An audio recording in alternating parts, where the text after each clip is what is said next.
કેટલા ધ્યાનપૂર્વક તમે કઈ વસ્તુનો અધ્યયન કરો છો એના ઉપર આધાર રાખે છે તમે એ વસ્તુને યાદ રાખી શકશો કે નહીં.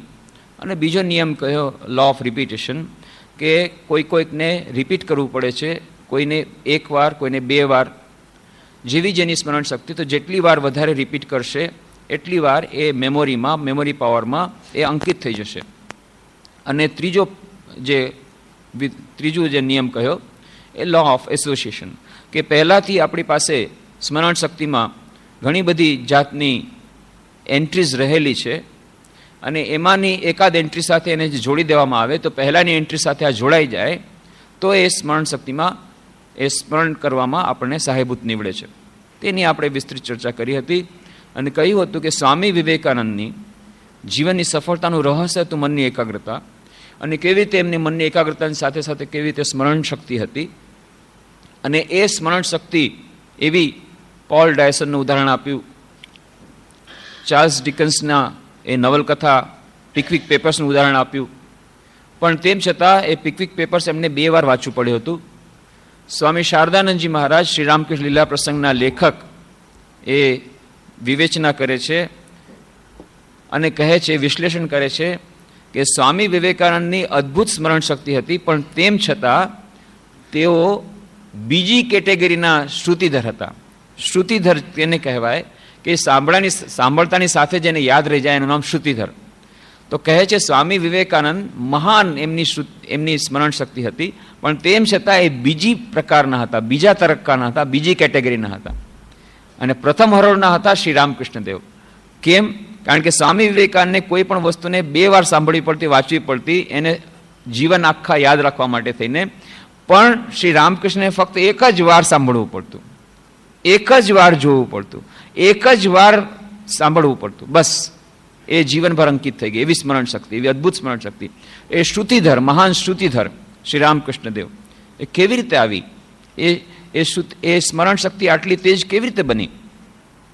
તો ઠીક છે, આપણે એમને અવતાર કહીએ તો નાનપણથી હતી, જન્મજાત હતી, પણ તેમ છતાં કેટલાક નિયમો છે. જેમાં આપણે નિયમો કહ્યા હતા કે C is directly proportional to P, where C is equal to concentration of mind and P is equal to purity of mind. મનની શુદ્ધિ જેટલી હશે એટલી મનની એકાગ્રતા વધશે. અને એવી જ રીતે સ્મરણ શક્તિ માટે પણ બીજો નિયમ કહ્યો, આહાર શુદ્ધૌ સત્વ શુદ્ધિ, સત્વ શુદ્ધૌ ધ્રુવા સ્મૃતિ. આહાર આપણો જેટલો શુદ્ધ હશે એટલી આપણી બુદ્ધિ શુદ્ધ બનશે. આહાર શુદ્ધૌ સત્વ શુદ્ધિ, સત્વ એટલે બુદ્ધિ, એ બુદ્ધિ શુદ્ધ બનશે. અને જેટલી બુદ્ધિ શુદ્ધ બનશે, આહાર શુદ્ધૌ સત્વ શુદ્ધિ, સત્વ શુદ્ધૌ ધ્રુવા સ્મૃતિ, એ સ્મૃતિ શક્તિ ધ્રુવ બનશે. અચળ એવી ધ્રુવ શક્તિ, એવી ધ્રુવ એવી સ્મરણ શક્તિ મળશે. કેવી રીતે? જ્યારે બુદ્ધિ શુદ્ધ બનશે. અને બુદ્ધિ શુદ્ધ કેવી રીતે બનશે? તો આહાર શુદ્ધ. અને આહાર શુદ્ધિનો અર્થ આપણે ત્યારે કહ્યો હતો, એની વિવેચના કરી હતી શરૂઆતમાં, કે આહાર એટલે ફક્ત આપણે જે કંઈ મોઢા દ્વારા લઈએ છીએ એ જ આહાર નથી. જે અન્ન ગ્રહણ કરીએ છીએ એ આહાર તો સાત્વિક હોવો જોઈએ, સપ્રમાણ હોવો જોઈએ, જેમ ગીતામાં કહ્યું છે તેમ, અને જેમ ભગવાન બુદ્ધે પણ કહ્યું, ફોલો ધ મિડલ પાથ, મધ્યમ પંથા અવલંબનીય. અને એ જ વાત શ્રી રામકૃષ્ણ સ્વામી વિવેકાનંદ કહે છે ગીતામાં પણ એ જ વાત, યુક્ત આહાર વિહારસ્ય યુક્ત ચેષ્ટસ્ય કુર્મસુ યુક્ત સ્વપ્નાવબોધસ્ય યોગો ભવતિ દુઃખઃ. આહાર નિદ્રા એ બધામાં યુક્ત આહાર લેવો જોઈએ, યુક્ત નિદ્રા લેવી જોઈએ, યુક્ત વિશ્રામ લેવો જોઈએ. યુક્ત એટલે સપ્રમાણ, અને સાથે સાથે શુદ્ધ આહાર લેવો જોઈએ.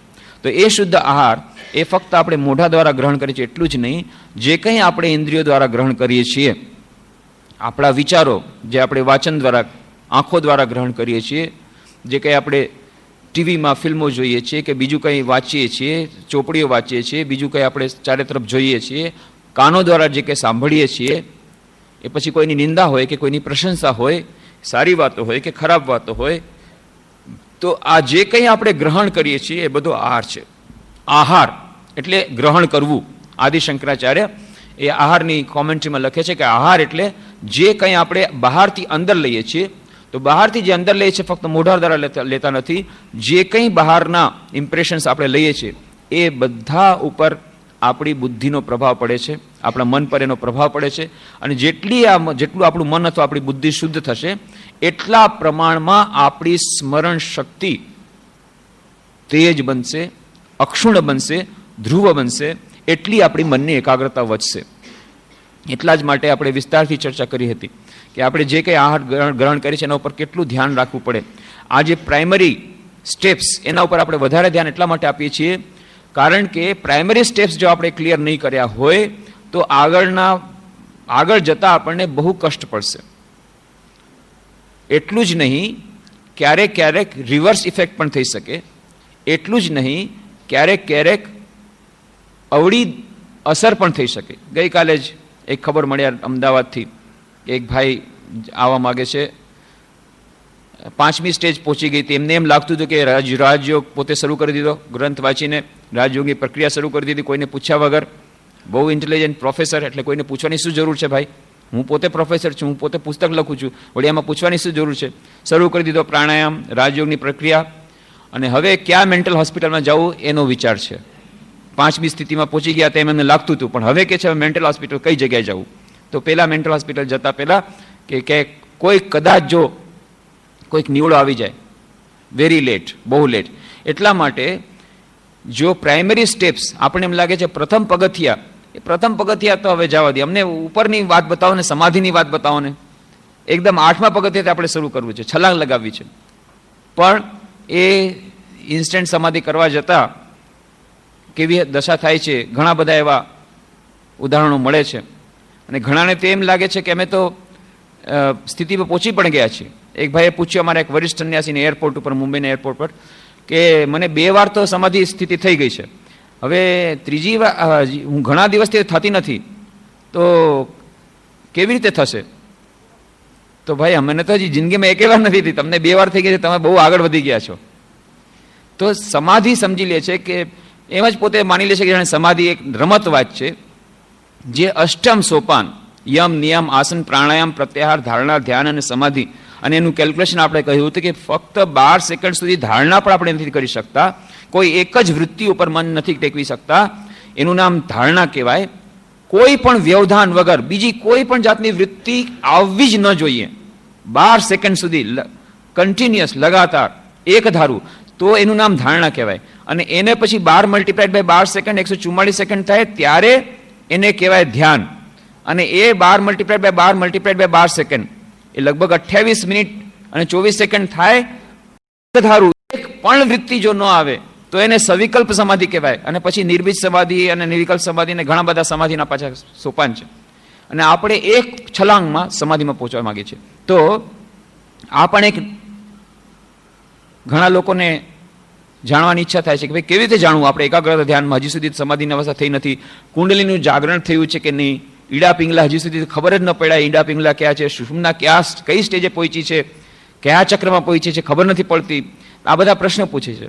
એ પ્રશ્ન પણ આજે આપણે લેવાનો પ્રયત્ન કરશું કે કેવી રીતે આપણને ખબર પડે. તો એ ફક્ત એ સમાધિ સ્થિતિ થઈ ગઈ એટલે જ આપણે એકાગ્રતા ધ્યાનમાં આગળ વધી ગયા, અથવા કેટલાક લોકોને કંઈક દર્શન થઈ જાય છે, મને આજે કૃષ્ણ બંસરીવાળા દર્શન થયા, પેલા આ દર્શન થયા, એ માની લે છે ઓહો.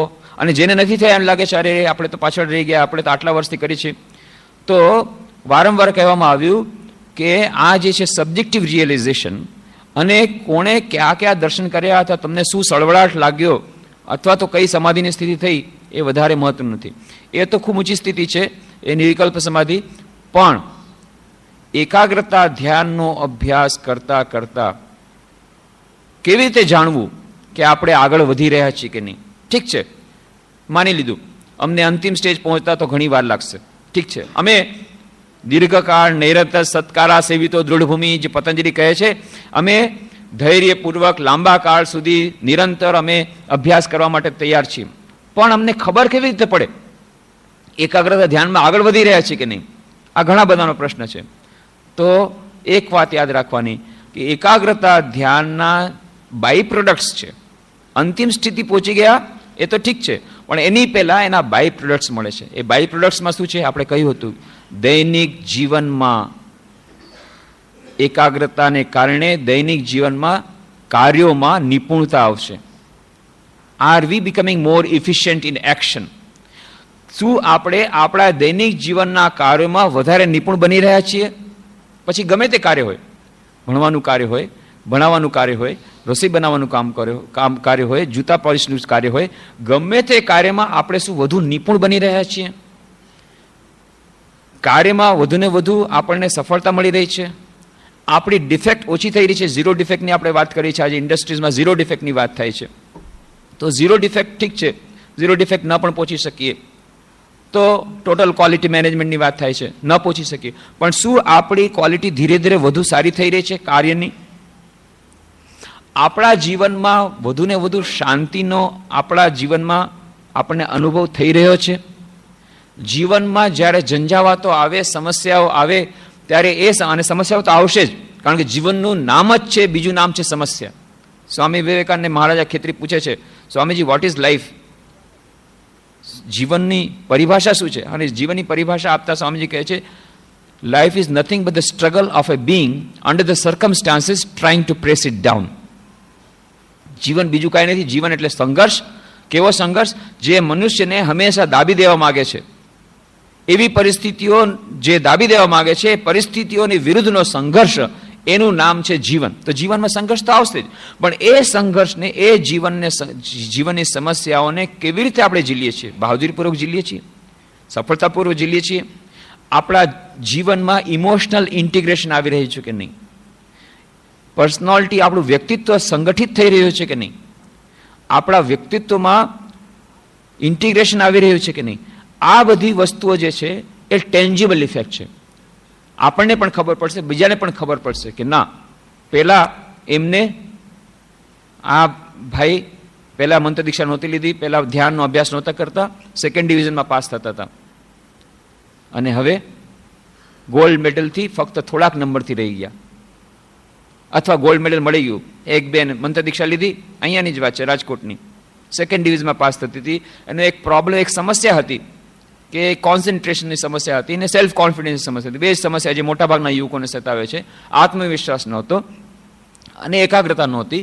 અને પછી આવી રીતે એકાગ્રતા ધ્યાનનો અભ્યાસ શરૂ કર્યો, મંત્ર દીક્ષા લીધી. એ જ્યારે અહીંયા આશ્રમમાં આવી ત્યારે BA સેકન્ડ યરમાં હતી, ત્યારે એને સેકન્ડ ડિવિઝન મળતું હતું. અને પછી એ MA સાયકોલોજીમાં ગોલ્ડ મેડલ મળ્યું એને 3 વર્ષ પહેલાં સૌરાષ્ટ્ર યુનિવર્સિટીમાંથી સાયકોલોજીમાં. અને એવા તો ઘણા બધા કેસીસ છે, કેટલા બધા એવા કેસીસ જોયા કે એકાગ્રતા. એક એન્જિનિયર હતો, યુવક હતો, પહેલા વર્ષે માંડ એક તો એન્જિનિયરિંગમાં એડમિશન મળ્યું. એની તો ઈચ્છા જ નહોતી એન્જિનિયરિંગમાં જવાનું, કારણ કે ગણિત એને ગમતું નહોતું, અને એન્જિનિયરિંગમાં ગણિત હોય જ, મેથમેટિક્સ ગમતું નહીં. એની ઈચ્છા હતી એગ્રીકલ્ચરમાં જઈ અને દેશની સેવા કરશે.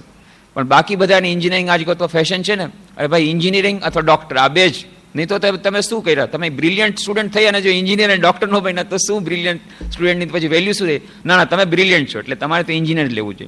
ભાઈ શેનો બ્રિલિયન્ટ? હું નથી બ્રિલિયન્ટ. નહીં, તમારે એન્જિનિયર લેવાનું. બધાએ ફોર્સ કર્યો. અચ્છા, એન્જિનિયરિંગમાં એડમિશન. હવે એડમિશન મળે નહીં, કારણ કે એ આખી ફર્સ્ટ લિસ્ટ બહાર પડ્યું, બીજું લિસ્ટ બહાર પડ્યું, ત્રીજું લિસ્ટ બહાર પડ્યું, વેઇટિંગ લિસ્ટ, ત્રીજામાં નહીં. છેવટે પણ એના પિતાજીને ખૂબ ઈચ્છા કે ના ભાઈ, આને તો એન્જિનિયરિંગમાં નાખવો છે. ત્યારે ખબર પડી કે ના, જે લોકોએ ફ્રીડમ ફાઇટર હોય, સ્વાધીનતા સંગ્રામમાં ભાગ લીધો હોય, એના માટે કોઈ રિઝર્વ સીટ છે ત્યાં એન્જિનિયરિંગ કોલેજમાં. તરત જ બસ તામ્રપત્ર મોકલું અને એવી રીતે આ રિઝર્વ સીટમાં એડમિશન તો મળી ગયું. પણ એડમિશન મળી ગયું, આ સૌથી છેલ્લો નંબર એડમિશનમાં. પહેલા વર્ષે ફેલ, પછી એટીકેટીમાં માંડ પાસ થયા. બીજા વર્ષે પાછા ફેલ, એટીકેટી માંડ પાસ થયા. એટલે એના ટીચર મળ્યા સ્કૂલ, હાઈસ્કૂલના, અરે યાર તું તો એકદમ આચાર્ય કૃપલાની બની ગયા. આચાર્ય કૃપલાની એ ગાંધીજીના ફોલોઅર હતા, તો એ કોઈ વાર ઇલેક્શનમાં નહોતા જીતતા, બાય ઇલેક્શનમાં જ જીતે. એવી છે કે તું હંમેશા બાય ઇલેક્શનમાં જીતે છે, કોઈ ડાયરેક્ટલી પોલીસ પાસ થતો નથી. એ કોમ્પ્લિમેન્ટરી પરીક્ષામાં જ પાસ થાય, સપ્લિમેન્ટરીમાં જ. તો ગમે તે હોય, આ સેકન્ડ યર સુધી. પછી એકાગ્રતા ધ્યાનનો અભ્યાસ શરૂ કર્યો, સ્વામી વિવેકાનંદના પુસ્તકો વાંચ્યા, એવો આત્મવિશ્વાસ આવ્યો, મનની એકાગ્રતા આવી. તો ફાઇનલી એન્જિનિયરિંગમાં ફર્સ્ટ ક્લાસ 4th મેરિટ લિસ્ટમાં આવ્યો. અને આવા કેટલા બધા કેસીસ છે, કેટલા બધા. તો એકાગ્રતા ધ્યાનના અભ્યાસ દ્વારા જીવનમાં પ્રત્યેક ક્ષેત્રમાં આપણને વધુને વધુ સફળતા મળી રહી છે. આપણું કાર્ય વધુને વધુ ઉન્નત બનતું જાય છે. આપણે વધુ ને વધુ સજાગ બનતા જઈએ છીએ, આ આપણે જોવાનું છે. આજની શિક્ષણ પદ્ધતિમાં જે આપણે કહ્યું હતું કે આ એકાગ્રતા ધ્યાનનો અભ્યાસ નથી, હવે ધીરે ધીરે એક્સપેરિમેન્ટ થઈ રહ્યા છે અને કદાચ હવે દાખલ કરવામાં આવશે, કોણ જાણે ક્યારે. પણ આ એક મોટી ડિફેક્ટ, બીજી બધી ડિફેક્ટ્સની પણ વાત કરી હતી. પણ સ્વામી વિવેકાનંદ જે મહાન બન્યા એ કલકત્તા યુનિવર્સિટીમાં ભણ્યા એટલા માટે નહીં, પણ બીજી યુનિવર્સિટીમાં ભણ્યા હતા, એ શ્રી રામકૃષ્ણ યુનિવર્સિટીમાં. એમની પાસેથી એમણે એકાગ્રતા ધ્યાનનો ટ્રેનિંગ લીધી હતી, એકાગ્રતા ધ્યાનનો અભ્યાસ કર્યો હતો, અને એટલા માટે એ નરેનમાંથી સ્વામી વિવેકાનંદ બન્યા. નરેનનાથ તરીકે હોનાર વિદ્યાર્થી હતા, એમાં ના નહીં. શ્રી રામકૃષ્ણ પાસે આવ્યા એની પહેલા એ વિદ્યાર્થી હતા, તેજસ્વી વિદ્યાર્થી હતા, એમાં ના નહીં. પણ જો શ્રી રામકૃષ્ણ સંપર્કમાં ન આવ્યા હોત તો મહાન વકીલ બનત, મહાન લેખક બનત, મહાન પોલિટિકલ લીડર બની શકત. પણ આજે જે વિશ્વ યુગ દ્રષ્ટા સ્વામી વિવેકાનંદ જે બન્યા, એ એકાગ્રતા ધ્યાનની ટ્રેનિંગ સ્વામી વિવેકાનંદ શ્રી રામકૃષ્ણ પાસે લીધી એના માટે થઈને. તો સ્વામી વિવેકાનંદની સફળતાનું રહસ્ય પણ આ એકાગ્રતા, મનની એકાગ્રતા. એને કારણે એમને ત્યારે ભણવામાં પણ, આજકાલ ઘણા વિદ્યાર્થીઓ પરીક્ષામાં આવે કે હવે શું કરવું, એકદમ આ પેપર નથી થયું, પેલું પેપર નથી થયું, તો કેમ એમ કર્યું? સ્વામી વિવેકાનંદ જેવી જો તમારી કેપેબિલિટી હોત તો બરાબર છે. સ્વામી વિવેકાનંદ એવું જ હતું. આવતીકાલે પરીક્ષા છે જ્યોમેટ્રીની, આજે ખબર પડી કે હજી જ્યોમેટ્રીની પુસ્તક કોઈ દિવસ ખોલી જ નથી, કોઈ દિવસ નહીં. એ વિષય ટચ કર્યો, કારણ કે એમને ભણવા સિવાયની ઘણી બધી એક્ટિવિટી હતી. એ બેની ઉસ્તાદ પાસે સંગીત શીખવા જતા, ઉસ્તાદ હતા, મ્યુઝિકમાં પણ એમને રસ હતો, તો જિમ્નેશિયમમાં જતા, અખાડામાં જતા, કુસ્તી કરતા, બીજી ઘણી બધી રમત ગમત કરતા, ક્રિકેટ રમતા, બીજી ઘણી બધી જાતનો રમત કરતા, દાદાગીરી કરતા. એ કોઈને ખબર, એ કદાચ ઘણાને ખબર નહીં હોય, દાદાગીરી કરતા. હા, એ કોલેજમાં મને ભૂલથી એ લોકો લઈ ગયા, ભૂલથી ઇન્વિટેશન આપ્યું. પણ હવે શું થાય, ઇન્વિટેશન આપ્યું અને હું પણ ભૂલથી ત્યાં પહોંચી ગયો. ત્યાં જ એને ખબર પડી કે બધા દાદાઓ, એ કોલેજ એવી છે કે બધા સ્ટુડન્ટ એ બધા દાદાઓ, અને એ લોકો ત્યાં બહાર જ ઊભા છે કે લેક્ચર નહીં જ થવા દઈએ. જોઈએ ખરા, હવે સાધુડા આવીને લેક્ચર કરી જાય આપણી કોલેજમાં, નામ ડૂબી જાય. તે ત્યાં જઈને પરિસ્થિતિ ખબર પડી. હવે જઈને પછી પાછો આવું તો બરાબર નહીં. ઠીક છે, ચાલો જે થશે પડશે એવા દેવાશે. બહુ ઓછા બધા પ્રોફેસર બધા બેન્ચ ઉપર બેઠા અને બાકી બધા બહાર છે સ્ટુડન્ટ. તો પહેલા મેં શરૂઆત કરી કે સ્વામી વિવેકાનંદ વિશે ઘણા લોકો જાણે છે કે એ મહાન હોનાર વિદ્યાર્થી હતા અને મહાન એ દેશભક્ત હતા અને મહાન લીડર હતા અને મહાન આધ્યાત્મિક પુરુષ હતા. એ બધું ઠીક છે, પણ ઘણાને ખબર નહીં કે એ દાદાગીરીમાં પણ મહાન હતા. ધીરે ધીરે એક પછી એક આવવા માંડી ગયા. દાદાઓ બધા અંડા આવી ગયા કે વાત શું છે, આ નવી વાત કઈ સાંભળી રહ્યા છે. સ્વામી વિવેકાનંદ દાદાગીરીમાં આગળ હતા. હા, સ્વામી વિવેકાનંદ દાદાગીરીમાં આગળ હતા. પછી ઉદાહરણ આપ્યું, કોલેજમાં ભણતા હતા, પણ એ દાદાગીરી સારા કામ માટે વાપરતા હતા. બસ એટલું જ અંતર છે. દાદાગીરી કરતા, એ જરૂર પડે શક્તિનો પણ ઉપયોગ કરતા, પણ એ બધું સારા કામ માટે વાપરતા, એને પોઝિટિવ ડાયરેક્શન હતી. તો એમના એક મિત્ર હતા, ગરીબ હતો, ત્યારે એવી વ્યવસ્થા હતી કે જે લોકો ગરીબ વિદ્યાર્થી હોય એ લોકોને સ્કોલરશિપ મળતી અને એક્ઝામિનેશન ફીસમાંથી એક્ઝમ્પશન મળતું. તો એનો કેસ બહુ સ્ટ્રોંગ હતો, પણ એની પાસે દેવાના પૈસા નહોતા. પરીક્ષા વખત આવી ગયો, ફોર્મ ભરવાનું છે, તો એ ગયો ત્યાં. આજકાલના જેવા ક્લર્ક હોય છે, 100 વર્ષ પહેલા એવા જ હતા. એ રાજકુમાર બાબુ નામના ક્લર્ક હતા કોલેજમાં. તેમણે કહે ના ના, એ બધું નહીં થાય, ટિપ્સ નહીં આપ્યું કદાચ, જે હોય તે. તો આણે તો ના પાડી દીધી. આનું મોઢું સુકાઈ ગયું. નરેન્દ્ર, કેમ આજે તારું મોઢું સુકાઈ ગયું છે? કે આ વખતે હું પરીક્ષા નહીં દઈ શકું. કેમ? મારી પાસે પૈસા નથી. અરે તું તો ગરીબ છો, તારે તો સ્કોલરશિપ તને મળે છે, તને તો પરીક્ષામાં માફી મળવી જોઈએ. કે ના, હું ગયો તો ક્લર્ક પાસે, રાજકુમાર બાબુ પાસે, ના પાડી દીધી. અચ્છા ચાલ, ગયા રાજકુમાર બાબુ પાસે. કે આ છોકરો તો ગરીબ છે, આને તો મળવું જોઈએ, યોગ્ય એ તમારા નિયમ પ્રમાણે મળવું જોઈએ, કેમ નથી આપતો? હાલતો તારે પટલાઈ કરવાની જરૂર નથી. એ ટિપિકલ ક્લેરિકલ ભાષામાં જવાબ આપી દીધો. નરેન્દ્ર કે ઠીક છે, બરાબર, હવે દાદાગીરી બતાવી પડશે, હવે સીધેથી નહીં થાય, સીધી આંગળી ઘી નહીં નીકળે. એટલે રાતના એમને ખબર હતી રાજકુમાર બાબુ ક્યાં જાય છે.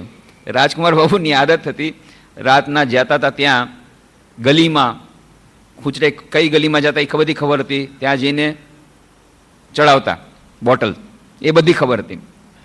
એટલે ત્યાં જઈને રાતના ગલીને કિનારે ઊભા રહ્યા અંધારામાં, દંડો લઈને મોટો ધાબળો રાખીને, અને જ્યાં રાજકુમાર બાબા આવીને ત્યાં રસ્તો લોકોને ઉભા રહ્યા.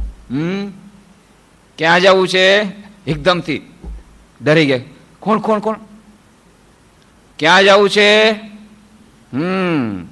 આના માટે ને કાલે કોલેજમાં પાટિયા ઉપર બધે લખેલું હશે રાજકુમાર બાબુ શું કરે છે.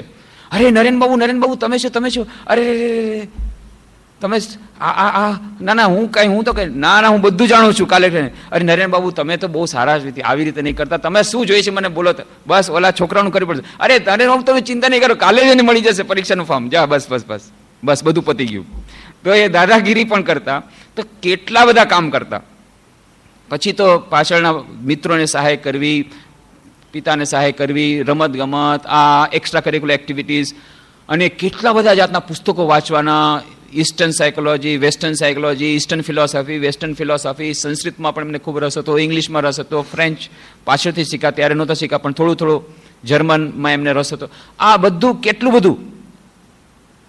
આમાં ભણવાનું ક્યાંથી થાય? છેવટે ખબર પડી આવતીકાલે જ્યોમેટ્રીનું પેપર છે અને તૈયારી કંઈ થઈ નથી, પુસ્તક ઉઘાડી નથી એક દિવસ આખા દિન. હવે શું થાય? એટલે 4 પુસ્તકો જ્યોમેટ્રીની લઈ આવ્યા. 24 કલાકની અંદર બારી બારણા બંધ, ફક્ત ચા અને પુસ્તક, બીજું કાંઈ નહીં. અને બીજે દિવસે પેપર આપ્યું, સારા નંબર મળ્યા. પહેલા તો હોનાર હતા, પણ રાયપુર ગયા, રાયપુર મધ્યપ્રદેશમાં. એમને ત્યાં જતા એક બહુ મોટો અનુભવ પણ થયો હતો, એની વાત અત્યારે નહીં કરીએ. પણ એ જ્યારે રાયપુર ગયા હતા ત્યાં 2 વર્ષ હતા. ત્યાં 2 વર્ષમાં ઇન્ફોર્મલ નોન ફોર્મલ એજ્યુકેશન ઘણું લઈ લીધું, પણ ત્યાં કોલેજ સ્કૂલમાં તો કોઈ એડમિશન નહીં. હવે જ્યારે પાછા આવ્યા ત્યારે સ્કૂલમાં તો બધા વિદ્યાર્થીઓ 2 વર્ષ આગળ નીકળી ગયા છે. 3 વર્ષનું ભણવાનું 1 વર્ષમાં કર્યું. 3 વર્ષનું ભણવાનું 1 વર્ષમાં કર્યું. કેવી રીતે? એકાગ્રતાની શક્તિ દ્વારા. અને બીજી એકવાર એ પેપર હતું, એમને ખબર પડી, એક પુસ્તક એ લોકોના પાઠ્યપુસ્તકમાં હતું, Green's history of English people. ખબર પડી કે નથી, વાંચ્યું જ નથી. 3 દિવસની અંદર આખા પુસ્તકમાં માસ્ટરી કરી, પરીક્ષા આપી દીધી. તો આવી રીતે ફક્ત એકાગ્રતાને પરિણામે તેમણે પોતાના ભણતરમાં સફળતા મેળવી અને પાછળથી જીવનના પ્રત્યેક ક્ષેત્રમાં સફળતા મેળવી. અને જેટલા મહાપુરુષો છે બધાની સફળતાનું રહસ્ય મનની એકાગ્રતા. તો એકાગ્રતા ધ્યાનમાં આપણે આગળ વધી રહ્યા છીએ કે નહીં, એનું એક પ્રમાણ છે કે આપણા દૈનિક જીવનમાં આપણને નિપુણતા મળી રહી છે કે નહીં, આપણા કાર્યમાં વધુને વધુ આપણને સફળતા મળી રહી છે કે નહીં, આપણા કાર્યમાં વધુને વધુ આપણને આપણું કાર્ય કુશળતા આપણને મળી રહી છે કે નહીં. યોગ કર્મસુ કૌશલમની આપણે વાત કરી હતી, પણ એ કુશળતા 2 પ્રકારની છે. એક કુશળતા એટલે ઇફિશિયન્સી, કાર્ય દક્ષતાપૂર્વક થવું જોઈએ, અને બીજું પણ એક છે એ કર્મ કુશળતાની પાછળનું એક રહસ્ય, એની વાત પછીથી કરીશું. પણ એક તો છે આ કે દરેક કાર્યમાં ઇફિશિયન્સી આવી જાય, દક્ષતા આવી જાય. દક્ષતાનો અર્થ છે ઓછામાં ઓછા સમયમાં ઓછામાં ઓછા રિસોર્સિસ દ્વારા વધારે સારું કામ, વધારે ક્વોલિટીનું કામ, અને સાથે સાથે આપણને એમાં થાક ન લાગે, એ દક્ષતાપૂર્વક કાર્ય થાય, ક્વોલિટી 0 ડિફેક્ટ સુધી પહોંચે, ત્યારે એ પૂર્ણ દક્ષતાપૂર્વક કામ થાય. પરફેક્શન, આ પરફેક્શન ઓફ વર્ક, એની સાથે મનની કેળવણીનો ખૂબ સંબંધ છે. ઘણા લોકો પરફેક્શનિસ્ટ હોય છે, તે રામકૃષ્ણ મિશનની પરિપાટી. એટલા જ માટે ઘણીવાર અમને લાગે છે કે અમે લોકો કદાચ રામકૃષ્ણ ફિટ નથી, કદાચ થોડા વખત પહેલા આવ્યા તો કદાચ રિજેક્ટ જ થઈ જાય. કારણ કે એ લોકો તો બધા જે લોકોને જોયા છે સિનિયર સ્વામીજીઓ, એ લોકો પરફેક્શનિસ્ટ હતા. અને પાછા એ લોકો અમને વાતચીત કરતા, અમારી સાથે વાતચીત કરીને કહે છે, તમે લોકો શું કરો છો, અમને જુઓ છો, અમે પરફેક્ટ નથી. અમે જેમને જોયા છે રામકૃષ્ણ ડાયરેક્ટ ડિસાઇપલ્સ, એ લોકો હતા પરફેક્શનિસ્ટ સાચા અર્થમાં. થોડાક લોકોને જે જોવાનો મોકો મળ્યો, કે આપણે પાછલા વખતે પણ વાત કરી હતી, શ્રી રામકૃષ્ણ દેવ આપણે સમજીએ છીએ, શ્રી રામકૃષ્ણ દેવ તો મુહુર્મુહ સમાધિમાં રહેતા, એટલે બધું ચાલશે, દૈનિક જીવનના જે કાર્યોમાં ચાલશે નહીં. જ્યાં સુધી સમાધિમાં ભગવાન સાથે યોગ છે ત્યાં સુધી you are beyond time, space and causation, ત્યારે તમે સમયની મર્યાદાની પર છો. પણ જ્યારે વિધિન ટાઈમ સ્પેસ કોઝેશનમાં આવ્યા, જ્યારે આ જગતમાં મન પાછું આવ્યું, ત્યારે આ જગતના બધા નિયમો પાળવા પડે, ત્યારે આ જગતની બધા વ્યવહારો પાળવા પડે, વ્યવહારમાં રહેવું પડે અને વ્યવહાર કુશળ બનવું પડે. અને ત્યારે પછી આ ચાલશે એ વાત ન ચાલે. એ યુવા વિશેષાંકમાં પાછલા વખતના દિવાળી અંકમાં લેખ આપ્યો હતો ફાધર વાલેસનો. ચાલશે કહેવાથી ચાલશે, એ બધામાં ચાલશે. અચ્છા, પરીક્ષામાં આટલી તૈયારી બાકી છે, નહીં ચાલે, ચાલશે. પછી એ જ પ્રશ્ન આવી ગયો, પછી રડો. અચ્છા, આ કરવાથી નહીં આ ચાલશે. અચ્છા, આ કપડાની તો પણ ચાલશે. અચ્છા, બિલ્વપત્ર પૂજામાં થોડા કાંટા રહી ગયા છે, ચાલશે. બધામાં ચાલશે. જો દરેક કાર્ય પૂજા ગણતા હોઈએ તો દરેકે દરેક કાર્ય પરફેક્ટથી થવું જોઈએ. અને બદલે ઊંધું છે, કાર્ય તો પૂજામાં પરિણત થવાની વાત અલગ છે, પૂજાને કાર્યમાં પરિણત કરી દીધું. અને પૂજા પણ હવે ચાલશે, જેવી હશે ચાલશે. પુષ્પો હશે, અરે ઠીક છે, હવે ગઈકાલના પુષ્પ ચાલશે, બધું ચાલશે. અને ચાલશેના પરિણામે આપણી આ દશા છે કે આપણે કાર્યમાં નથી કરતા. શ્રી રામકૃષ્ણ કહે છે ના, ચાલશે નહીં કહેવાનું. જ્યારે વ્યવહારના ક્ષેત્રમાં ત્યારે વ્યવહાર કુશળ બનાવવાનું. એના કેટલા બધા આપણે ઉદાહરણ આપ્યા, પાછલા વખતે પણ આપ્યા હતા. શ્રી રામકૃષ્ણના કેટલા બધા ઉદાહરણો. નાની નાની વાત પણ બહુ જ મહત્વની છે. કેમ મહત્વની છે? કારણ કે એ નાની વાતો પોતાનામાં મહત્વ નથી, પણ એ નાની વાતો શું સૂચવે છે કે આપણા મનની અવસ્થા શું છે. આપણું મન અસ્તવ્યસ્ત છે, એટલા જ માટે બહારનું આપણો રૂમ પણ અસ્તવ્યસ્ત છે, આપણી ઓફિસ અસ્તવ્યસ્ત છે. તો બહારના આપણે તો કહીએ છીએ ભાઈ આધ્યાત્મિકતા સાથે તમારે શું મતલબ? તમારે તો આધ્યાત્મિક એટલે ભગવાનની સાથે કેટલી ભક્તિ થઈ એ જ તમારે જોવાનું, આપણે એમ કહીએ છીએ. પણ એનો આટકતો સંબંધ આ રીતે છે કે ઠીક છે, તમે શું કપડાં પહેર્યા, તમે શેવિંગ કરી કે નહીં, કે તમે શું પહેરો છો, ઓઢો છો, તમે કેવી રીતે જાઓ છો, કેટલી વાર મંદિરમાં જાઓ છો, એ બધું વધારે મહત્વનું નથી. બાહ્ય ઉપચારો, બાહ્ય આડંબરો એ મહત્વ નથી, એ વાત સાચી છે. પણ આ બધા બહારના કાર્યો કેવી મનની સ્થિતિમાં થાય છે એ સૂચવે છે કે તમારું મન કેવું છે. અને એ જ મન દ્વારા ધ્યાન કરવાનું છે. જે મન દ્વારા દૈનિક જીવનના કાર્યો કરવાના છે એ જ મનને પાછું ધ્યાનમાં લગાડવાનું છે. અને બીજી વાત છે, જો આપણે ધ્યાનના ક્ષણોમાં મનની એકાગ્રતા ચાહતા હોઈએ, ધ્યાનના ક્ષણોમાં આપણે ચાહતા હોય કે આપણું ધ્યાન બહુ સારું બને, તો આપણે અડધી કલાક સવારે અને સાંજે ધ્યાન કરીએ છીએ, ત્યારે જેટલું મહત્વ આપવાનું છે બાકીના 23 કલાક પણ એટલું જ મહત્વ આપવાનું છે. બાકીનો સમય કેવી રીતે ગાળ્યો એના ઉપર આધાર રહે છે કે આપણો ધ્યાનનો સમય સરસ જશે કે નહીં.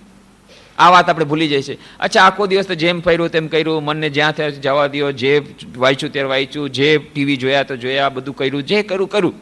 અને ધ્યાન વખતે આપણે ચાહીએ છીએ એકદમ મન એકાગ્ર થઈ જાય. કેવી રીતે થશે? કારણ કે જે મન દ્વારા આપણે આ બધું કરી રહ્યા છીએ, જીવનના કાર્યો કરે, જીવનના કાર્યમાં કરવામાં અરે એવો તો ચલતા હે, ચાલશે, સમય ચાલશે, આ ચાલશે, બગાડ ચાલશે. તો અને ધ્યાનના સમયમાં આપણે પરફેક્ટ જોઈએ છે, નહીં થઈ શકે. કારણ કે આ મનની કેળવણીનો સંબંધ છે આની સાથે. એટલા માટે આ મહાપુરુષો આટલું બધું ધ્યાન આપતા હતા. એટલા માટે નહીં કે પોતાનામાં મહત્વનું છે, પણ એટલા માટે કે એની સાથે આપણી મનની કેળવણીનો સંબંધ છે. છત્રી ભૂલી ગયા, માસ્ટર મહાશયને ઠપકો આપે છે. 10 પાન લઈ આવ્યા, એકાના 6 પાન લઈ આવ્યા, 10 ને બદલે ઠપકો આપે છે. કેમ? તમે છેતરાઈ ગયા કે તમે પોતે મનને એમાં નિવિષ્ટ નથી કર્યું દરેક કાર્યમાં. તો એ મન તમારા હાથમાં નથી. તો જ્યારે તમારા મન હાથમાં નથી તમારું આ વખતે, તો ધ્યાન વખતે ક્યાંથી આવશે તમારા હાથમાં? એટલા માટે દરેકે દરેક કાર્ય બગાડ ન થવો જોઈએ. નાની નાની વાતમાં શ્રી રામકૃષ્ણ દેવ કેટલો ધ્યાન રાખતા. એક માણસે 1 લીંબુ કાપવાનું કીધું, એને બદલે 6 લીંબુ કાપી નાખ્યા. ખૂબ ઠપકો આપ્યો. આને વિચારથી ભાઈ આવા હવે 5 લીંબુમાં શું થઈ ગયું? 5 લીંબુ એક્સ્ટ્રા ગયા. 5 લીંબુ એક્સ્ટ્રા ગયા એનો બગાડ થયો એ નથી મહત્વનું. મહત્વનું એ છે કે તમને જ્યારે 1 લીંબુ કાપવાનું કીધું હતું, તમે 6 લીંબુ કાપવાનો તમને અધિકાર શું છે?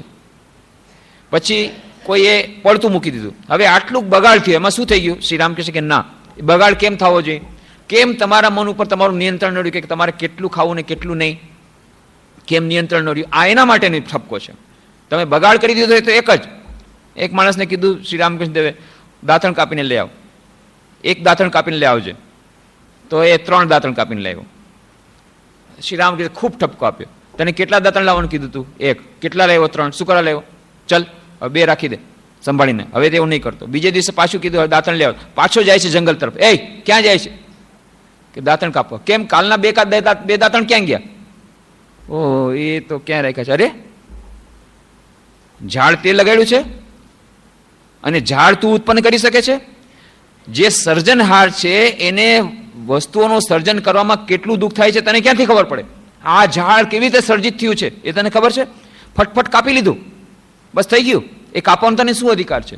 વૃક્ષ તરફ શ્રી રામકૃષ્ણનો કેટલો પ્રેમ હતો એ બતાવે છે. ને એટલું જ સાથે સાથે કહે છે કે કોઈ પણ વસ્તુનો બરાબર પરિમિત ઉપયોગ અને દરેકે દરેક કાર્યમાં પરફેક્શન, દરેકે દરેક કાર્યમાં.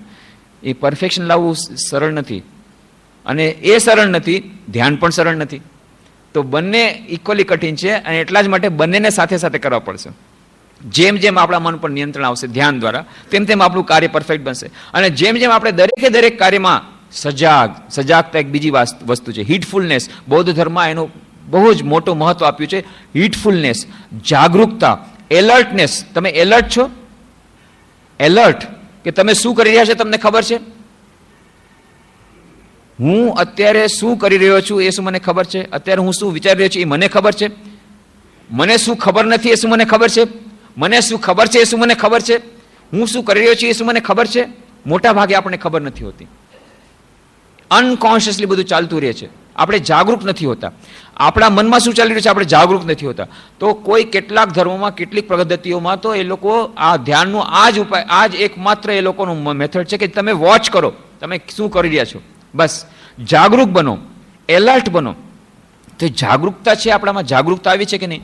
તો એકાગ્રતા ધ્યાનના અભ્યાસમાં આપણે આગળ વધી રહ્યા છીએ કે નહીં? એ કોને કેટલા પ્રકારની સમાધિ થઈ, કોની કુંડલીની કેટલા લેવલ સુધી આવી છે, અને કોને કેવા ભગવાનના કેવા દિવ્ય દર્શન કેટલી વાર થયા છે એ નથી મહત્વનું. કેટલાક લોકો ભાવુક હોય, આંખમાંથી આંસુ સરી જાય, એકદમથી સળવળાટ થવા લાગે, બની શકે છે. કેટલાકને ન પણ થાય, એ મહત્વનું નથી. મહત્વનું એ છે કે એકાગ્રતા ધ્યાનનો અભ્યાસ કર્યા પછી આપણા જીવનના પ્રત્યેક કાર્યમાં એક છાપ આવે છે કે ના? પરફેક્શનની છાપ.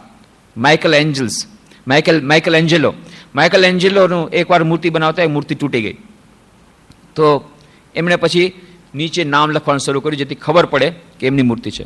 પછી એમને વિચાર આવ્યો, કેમ મૂર્તિમાં મારે નામ કેમ લખવું જોઈએ? મૂર્તિ મારે એવી બનાવવી જોઈએ કે મૂર્તિ જોઈને જ ખબર પડી આ માઇકલ એન્જેલોની મૂર્તિ હોઈ શકે, બીજા કોઈ ન હોઈ શકે. એમાં મારી છાપ હશે, મૂર્તિમાં મારે નામ નહીં લખવું. ત્યારથી એમણે નામ લખવાનું બંધ કરી દીધું. અને ખરેખર આજે કોઈ પણ મૂર્તિ જોઈ લે ખબર પડે હા માઇકલ એન્જેલોની મૂર્તિ છે. એની એક વિશિષ્ટ છાપ. દરેકે દરેક કાર્યમાં એવી વિશિષ્ટ છાપ તમારી પડે છે કે ના આ કાર્ય તો મારું છે. કારણ કે પરીક્ષામાં મારે પેપર આપવું છે, પરીક્ષામાં શું નંબર મળ્યા કે નહીં ખબર મહત્વ નથી, પણ હું જે કંઈ કામ કરું મારે પરફેક્શનથી કરવાનું છે. મારી રસોઈમાં મીઠું ન જ ઓછું થવું જોઈએ, મારી રસોઈમાં કેમ મરચું વધારે થાય ન થવું જોઈએ, પરફેક્ટ. હું ઓફિસનું કામ કરું તો પેપર કેમ બગડો છે, ટાઈપિંગ કેમ મારે 7 વાર કરવી પડે. અમારે એક સ્વામીજી હતા, એક બ્રહ્મચારી નવો જોડાવા માટે આવ્યો, તો એને ટાઈપિંગનું કામ આપ્યું. એને ગર હતો, ફટાફટ ફટફટ કર્યું. કેટલી સ્પીડ છે? 120. હા બહુ સરસ, 120 સ્પીડ, બહુ ફટાફટ કરી દીધું. પછી કાગળ જે 3 મિસ્ટેક કાઢી. 0 ડિફેક્ટની વાત કરે છે, ભાઈ 3 મિસ્ટેક નીકળી. તો માથું કહે અચ્છા ઠીક છે, ફરીથી કરી દો. ફરીથી કાગળ કર્યો, 1 મિસ્ટેક બીજા કાગળમાં, કેમ મિસ્ટેક થવી જોઈએ. ત્રીજો વાર ટાઈપ કરાવ્યો એની પાસે, આ વખતે મિસ્ટેક નથી, પણ મેટર બધું ઉપર થઈ ગયું છે, નીચે જગ્યા રહી ગઈ છે. ફરી કરો, નીચે જગ્યા હતી ઉપર જગ્યા આવી ગઈ, નીચે તો મેટર એકદમ નીચે ગઈ, નહીં ચાલે. વશમાં કર્યું, લેફ્ટ હેન્ડ માર્જિન ઓછું થઈ ગયું. 7 વાર કાગળ ટાઈપ કરાવ્યા ત્યારે પરફેક્ટ લેટર થયો. ત્યારે ખબર પડી કે ના હજી ઘણું શીખવાનું બાકી છે, ઘણું શીખવાનું બાકી છે. પરફેક્શન કોને કહેવાય? ફક્ત અમારી તો કોઈ મિસ્ટેક નથી, સ્પેલિંગ મિસ્ટેક જોયું, ક્યાંય રીટાઈપ નથી કર્યું, કોમા ફૂલ સ્ટોપ બધું બરાબર છે, એનાથી નહીં થાય. લેઆઉટ સેન્ટ્રલમાં હોવું જોઈએ, લેફ્ટ હેન્ડ માર્જિનમાં હોવું જોઈએ, બધી જ્યાં જે ડેટ હોવી જોઈએ. સિગ્નેચર માટે જગ્યા જ નથી રાખી. બસ યુ આર સફિશિયન્ટ, નીચે ડાયરેક્ટલી નામ. હવે ક્યાં સિગ્નેચર કરે? કેટલી બધી જાતનું જોવું પડે. તો જેનું મન કેળવાયેલું હશે એને બીજી વાર ટાઈપ નહીં કરવું પડે. ધીરે ધીરે 7માંથી 6 લેટર 6 ટાઈપ કરવું પડશે. હજી આગળ વધશે, 5 વાર ટાઈપ કરવું પડશે. મન જ્યારે કેળવાઈ જશે એક જ વારમાં થઈ જશે. ટાઈપિંગ હોય કે ઓફિસનું કાર્ય હોય કે સાવરણીથી ઝાડુ કાઢવાનું હોય કે રસોઈનું કામ હોય, એ ચાલશે વાત નહીં. શ્રી રામકૃષ્ણના એ ડિક્શનરીમાં એનું હતું કે શું કરો ચાલશે? એ તો આળસ, એ તો પ્રમાદ, એ તો તમોગુણનું લક્ષણ છે. શ્રી રામકૃષ્ણ ગયા હતા ત્યાં કામારપુકુર, વચમાં એમને ત્યાં કલકત્તામાં ગંગાને કાંઠે રહેતા, તો ખૂબ આબોહવા એ વરસાદના દિવસોમાં આબોહવા ખૂબ એ હ્યુમિડ થઈ જતી ક્લાઇમેટ, એટલા માટે પેટનો રોગ હતો એમને, એમાં બેસીસ ને બધું, એટલે એ ત્યારે કામરપુકુર જતા. તો ગામડે ગયા ચેન્જ માટે. તો ત્યાં પછી લક્ષ્મી દીદી અને મા શારદા દેવી રસોઈ બનાવે છે. રસોઈ બનાવે છે પછી કે છે કે આજે કેમ આમાં મેથી નથી નાખી, મેથીનું ફોડમ દેવું પડે ને, મેથીનું શાકમાં દાળ, કે નહોતું. એટલે શું વિચાર કર્યો કે હવે ક્યાં બજારમાં જવું અને મગાવું. અરે વારે વાહ, હું ઠેઠ કલકત્તાથી આવ્યો, આ તમારું મેથીનો વઘાર ખાવા માટે, મેથીની વઘારની સુગંધ આવશે ને હું અહીં ખાઈશ, ઠેઠ કામરપુકુર આવ્યો કલકત્તાથી, અને તમે કે એના વગર ચાલશે? કેમ 2 પૈસા નાખીને તમે મગાવી ન શકો દુકાનમાંથી? શ્રી રામકૃષ્ણ છોડતા નથી લક્ષ્મી દીદીને, મા શારદા દેવીને, ત્યારે ને ત્યારે મગાવે છે મેથી, નહીં નાખો. તો ગમે તે કાર્યમાં મુખ્ય વાત છે કે એમને કંઈ ખાવાનો શોખ એટલો નહીં. વાત એમ છે કે આપણા મનમાં જે આ હોય છે, અચ્છા ચાલશે, આના વગર પણ ચાલશે, ઠીક છે. તમે જ્યારે ગરીબીનો માટેનો તમારે ગરીબો, જો ગાંધીજી કહ્યું કે ના ભાઈ હું પોતડી પહેરીશ, જ્યાં સુધી હિન્દુસ્તાનના બધા લોકોને પહેરવાના કપડાં ત્યાં સુધી કપડાં, એ અલગ વાત છે કે તમને એટલું બધું દિલમાં દરજ છે કે જેના માટે થઈને તમે નથી કપડાં પહેરતા, કે ભાઈ નહીં મારે આ સાદા જ કપડાં પહેરવા છે, હું કોઈ દિવસ ઇસ્ત્રી વગર નહીં પહેરું. એ વાત નથી. વાત એમ છે કે ઇસ્ત્રી કરવાની આળસ છે. કોઈ કરીને દે તો તરત જ ઇસ્ત્રીવાળા પહેરું. લગ્ન વખતે તો કેમ તરત સૂટ બૂટ એકદમ ફર્સ્ટ ક્લાસ તમે ઇસ્ત્રી કરીને જાઓ છો, બૂટ પોલિશ ચકચકાટ. બાકી તો બૂટ પોલિશ 1 અઠવાડિયું થઈ ગયું, ચાલશે, હવે જવા દે ને આજ નથી. આ છે આળસ, આ તમોગુણનું લક્ષણ છે. તો નાની નાની વાત શ્રી રામકૃષ્ણ કહે છે નાની વાત, પણ સૂચવે છે શું? એનો અર્થ છે મનની કેળવણી નથી થઈ, મનમાં આળસ છે, મનમાં પ્રમાદ છે, મનમાં જાગૃતતા નથી. નિદ્રા, અજાગૃતતા, આળસ, પ્રમાદ, આ બધા ઘોર તમોગુણના લક્ષણ છે. તમોગુણમાંથી રજોગુણમાં આવવું પડે, રજોગુણથી ઉપર છે સત્વગુણ. જ્યાં સુધી સત્વગુણમાં મન નથી આવતું ત્યાં સુધી એકાગ્રતા ધ્યાનનો અભ્યાસ બરાબર નથી થતો. તો આપણે એકદમથી અત્યારે તમોગુણમાં છીએ ને એમ ચાહીએ છીએ કે આખો દિવસ તમોગુણમાં રહેશું, અને અચાનક ધ્યાનના વખતે એકદમ સત્વગુણમાં મન વહી જશે અને ધ્યાનમાં એકદમ ધ્યાનમાં નહીં, સમાધિમાં લીન થઈ જશે. નહીં થાય. યમ, સત્યનું પાલન, યમ નિયમ, સત્ય, અસ્તેય, બ્રહ્મચર્ય, અપરિગ્રહ, અહિંસા, આ 5 યમ નિયમ છે. શૌચ, સંતોષ. શૌચ એટલે બાહ્ય અને અંતરશુદ્ધિ. બાહ્ય શુદ્ધિ પણ જરૂરી છે, અંતરશુદ્ધિ પણ જરૂરી છે, મનની પણ શુદ્ધિ છે, બહારની શુદ્ધિ પણ જરૂર છે, બાહ્ય સ્વચ્છતા પણ જરૂર છે. શ્રી રામકૃષ્ણ બહારની સ્વચ્છતા પણ આધાર રાખતા, અને બહારની ગોઠવણી શ્રી રામકૃષ્ણ દેવ કોઈ દરેકે દરેક વસ્તુ જેમ હોવી જોઈએ એમ જ કરવી જોઈએ. મા શારદા દેવીને ટ્રેનિંગ આપે છે. મા શારદા દેવી તો બહુ નાની ઉંમરમાં પરિણીને આવ્યા છે, તો શારદા દેવીને બધી ટ્રેનિંગ આપે છે, કેવી રીતે ફાનસ, લાલટેન કેવી રીતે જલાવવું, ફાનસ કેવી રીતે સળગાવવું, ત્યાંથી માંડી કેવી રીતે કોઈ વસ્તુ ક્યાં રાખવી. જ્યારે ગળામાં કેન્સર થયું ત્યારે દક્ષિણેશ્વરથી એમને કાશી ત્યાં લાવવામાં, સૌથી પહેલા શ્યામપુકરમાં લાવવામાં આવ્યા. તો શ્યામપુકરના મકાનમાં રહેતા હતા. જે દિવસે આવ્યા તે દિવસે પહેલા જ એમણે જેને ઇન્સ્પેક્શન કર્યું રસોડામાં, બધી વસ્તુ બરાબર છે કે નહીં. શ્રી રામકૃષ્ણ ગળામાં કેન્સર છે, એકદમ બહુ તબિયત ખરાબ છે, પણ તેમ છતાં ઇન્સ્પેક્શન કર્યું બધી વસ્તુ બરાબર છે કે નહીં. એમણે જોયું કે માટલાની નીચે જે સ્ટેન્ડ હોવું જોઈએ સ્ટેન્ડ નથી, અને માટલાની ઉપરનું ઢાંકણું નથી. તરત જ એમણે કીધું, આ બધા કીધા ચાલશે. ચાલશે એટલે જાઓ અત્યારના તે માર્કેટમાં, બજારમાં જઈ ઢાંકણું લાવો, સ્ટેન્ડ લાવો. જે વસ્તુ જેવી રીતે હોવી જોઈએ એવી રીતે હોવી જોઈએ. એટલે નાની નાની વસ્તુમાં શ્રી રામકૃષ્ણ દેવ એટલું ધ્યાન રાખે છે, એ પરફેક્શન રાખવા માંગે છે, વ્યવસ્થિત